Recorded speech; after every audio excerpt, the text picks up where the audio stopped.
Hanging out here in Clay, New York today with the new president of the International Supermodified Association. Danny Soule has been racing supers since 1986. He's picked up somewhere in the range of a dozen to 24 wins in various things, not just with the ISMAs, but also with the regular Supermodifieds. They have a schedule out, but a lot of things are changing in the world, of course. So for traveling series, the last few years has been tough, but they've got a 10-race schedule coming up here in 2022. First of all, Danny, how we doing, man?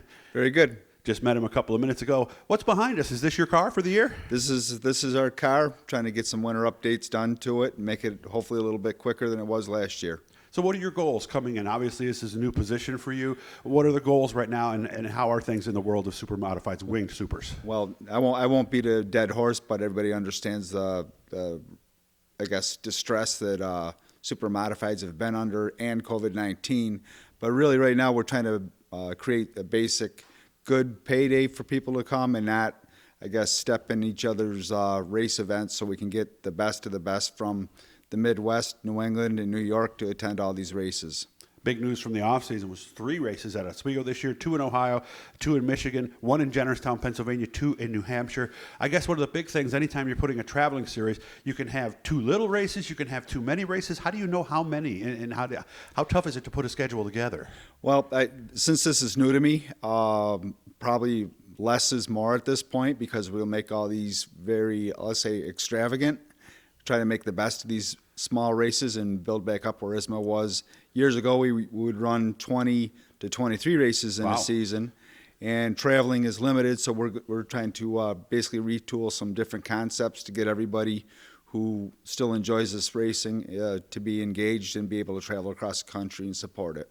And as a racer yourself, and he's not a former racer, he's still going to be a racer, I would imagine you're leaning on a lot of people, from the tracks to the promoters to the drivers, and taking in as much information as you can right now. Yeah, that's one thing I'm fortunate for. I do know a lot of these people from North Carolina out to Ohio, Canada, New England, and we all know each other well. We've raced against each other for many years, and I really, delegate and network with these people and, try to spread our wings a little bit more. We've stayed a little bit too focused, and we need to grab some other people's attention.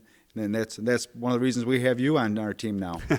And the other things, too, is as a driver, I'm sure every driver goes to events and follows series, and over the course of years, you're like, boy, I wish they would do this, I wish they would do that. What things have you brought as a driver that you'd like to put in play in 2022? Well, that's an interesting question. Basically, it's always about safety. We've had one of our volunteers, Kathy Harrington, for years. ISMA's always been an owner's organization. She's always, went above and beyond to also generate a driver's point fund. And, we try to conjoin this and get everybody to be able to get a taste of this from all divisions of racing. I've talked with some people from SMAC, which is the small block winged race cars, and all the way out to Buffalo and Lancaster, and there's a really large amount of people that really want to see super modifieds back on the map, and we're looking towards where we may be able to grow this into some kind of double-header series in the next year or so with small blocks and big blocks winged cars at the same event. And that's a good point, too, because any series that's successful at the high end, there needs to be a feeder. And from what I understand, the 350 SMAC, that's pretty much an established race car already to some degree, isn't it?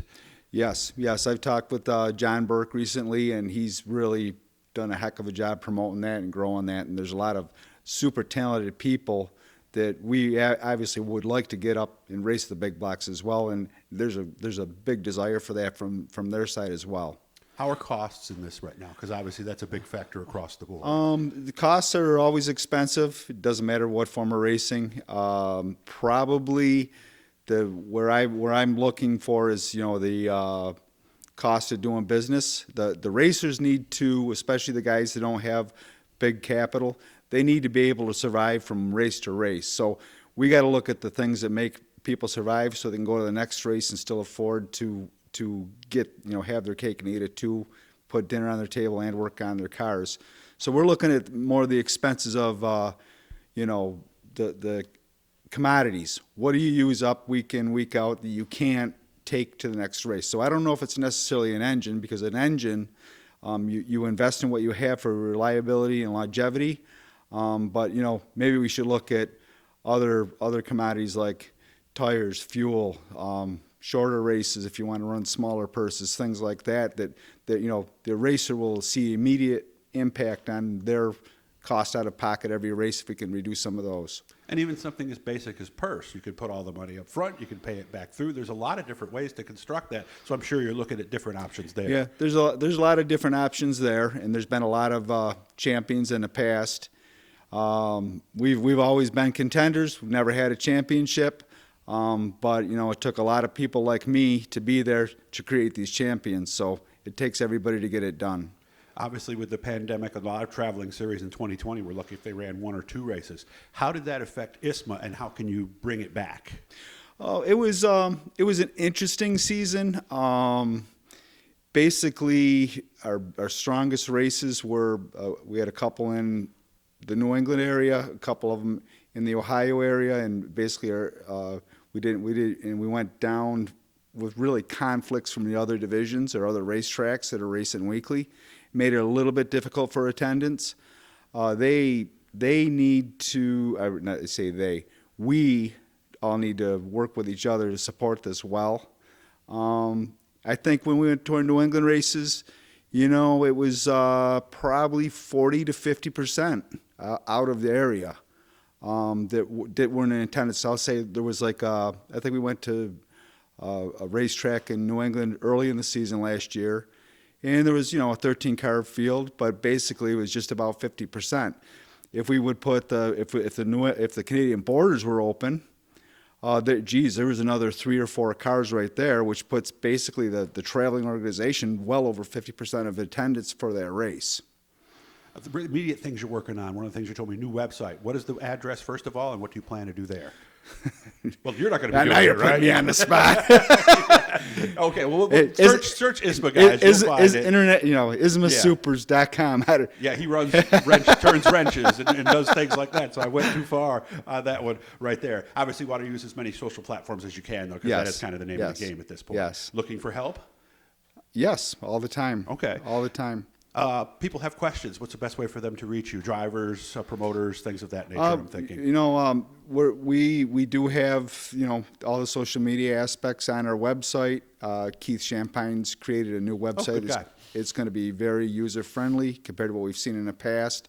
We're hoping to do some little YouTube videos at least once a month, and we definitely have some things in the plan in the near future that will keep people coming and interested so we can, promote other people becoming on board and supporting ISMA. And he'll be watching this one too. So there's a way you can leave messages underneath this video here. So if you have questions that are specific, make sure to do that. We got another one that's going to come up later. I'm going to wait a little while before it, but we're going to get to know Danny Soule a little bit about how about he started driving his dad's car, and any kid whose father owned a race car, they want to run themselves. So hit that blue E down there, guys. That'll subscribe you.